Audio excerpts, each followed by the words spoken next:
Hi everyone!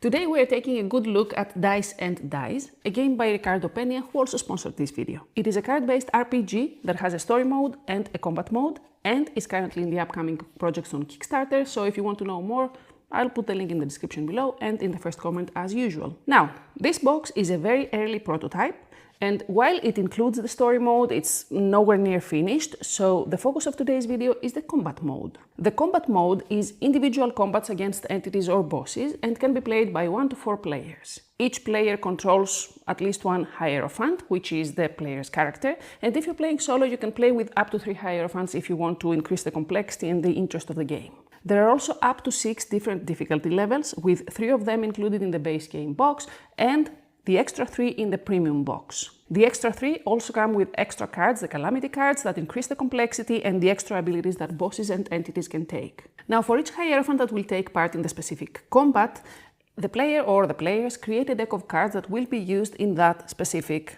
session. These cards are chosen from a selection of about 200 different cards that have a base version and an evolved version, so you can imagine that there are a lot of choices of deck building in the game. Similarly, the entities you play against come from a deck of about 150 different entities, and you usually choose about 3 of them when you play against a bunch of entities, or a single boss out of about 10 bosses that are included in the box. In both cases, the combat plays out similarly.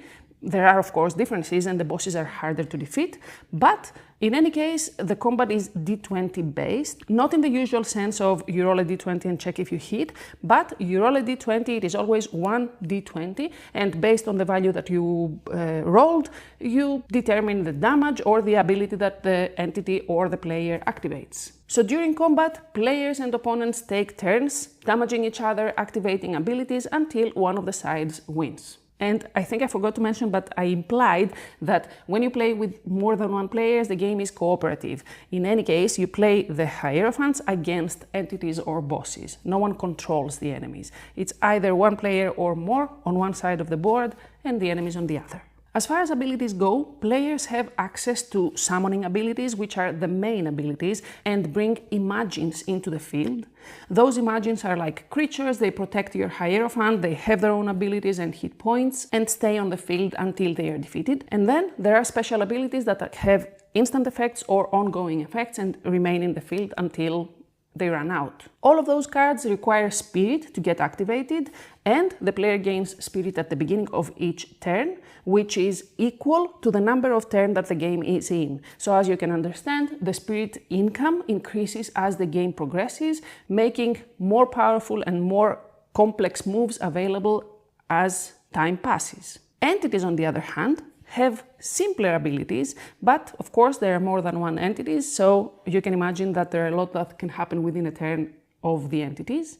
And bosses have more complex abilities that get activated through the random d20 effect that I told you about earlier. Add to that the calamity cards that are the extra cards that are included in the premium version and increase the difficulty of the game, and you have a very complex system with a very simple base. With all of that being said, you can imagine that the variety of the game is pretty much infinite. You have a choice of 6 different Hierophants, 150 different entities, 10 different bosses, 6 different difficulty levels. You can include the calamity cards or not. You have an infinite amount of deck choices that you can make and create combinations that you have never used before.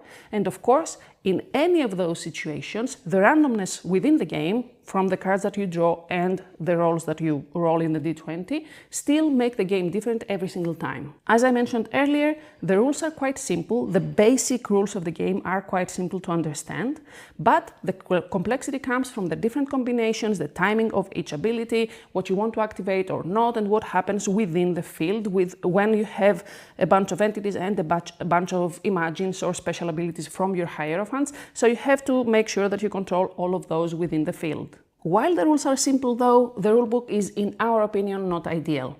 It has this structure of taking you through a combat against entities and a combat against bosses, which reads easily at first and you get acquainted with the game in an easy to digest way, but it makes it very hard to go back and recheck or revisit it if you have questions. There are some information missing and there are some other information that are very vague. But of course, as I said, it's an early prototype, so we hope that all of these will be fixed for the final version of the game. Speaking about things that need to be fixed before the game releases is also about the visuals, because there are some cards that are pretty much impossible to read because the fonts are too small and the combination of red, black and white doesn't really help with seeing the letters and distinguishing symbols. But again, hopefully this will be fixed by when the game is ready to be released. As far as our personal opinion comes, for the artwork and the looks of the game is definitely not our kind of game, but obviously that's personal preference and not an objective view of the world.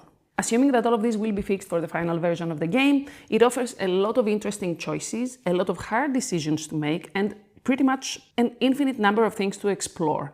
If you enjoy the gameplay, you are going to have many hours of fun with everything that is included in the box, even if it is just the base game, but the Calamity cards do add a lot of interesting and juicy options for the enemies. In our opinion, it is an experience that is best enjoyed in solo mode. Of course, you can play with your friends, but the choices are easier to make when you are the only one focusing and trying to make sense of everything that's happening in the field and planning ahead with the cards you have in your hand. So even if you play with more than one Hierophant, I think it's best to enjoy it as a solo experience, but it's good that it has the option to invite your friends over and maybe introduce them to the game. Overall, it is a game that plays fast. The rounds and the activation of the abilities is fast, and once you get used to the flow, it flows very smoothly and you pretty much don't notice how the time passes. Of course, as I said at the beginning, that's the combat version of the game, which means that you choose Hierophants, choose enemies, build decks and sit down for a single session of combat. The final game includes a story mode that takes you through the introduction of the first Hierophant and a very slow introduction to the rules of combat. And we've seen some part of that, but it's nowhere near complete, so we can't really judge how it will evolve into a full story and campaign mode. But from what we saw, it has a lot of other interesting things to explore that are not solely focused on combat. You build your characters, you gain XP and stuff like that, but that's very vague and mostly a plan that needs to be completed. Obviously, with that being said, a lot will change about the game and a lot will evolve and improve in the coming months, weeks, days. So again, it is in the upcoming projects on Kickstarter. Go follow them there if you want to keep up with the updates and whatever is new about the game and how and when it will be brought to life. So again, I will put the link in the description below and in the first comment. Go check them out, check the game and see if it is something that you would be interested in. If you enjoyed this short overview review, leave a thumbs up before you go. It helps grow the channel and it helps us bring more games like that and different kinds of videos to you for the future. Stay tuned, subscribe if you want to watch more videos like this, and I hope to see you in the next one. Until then, bye.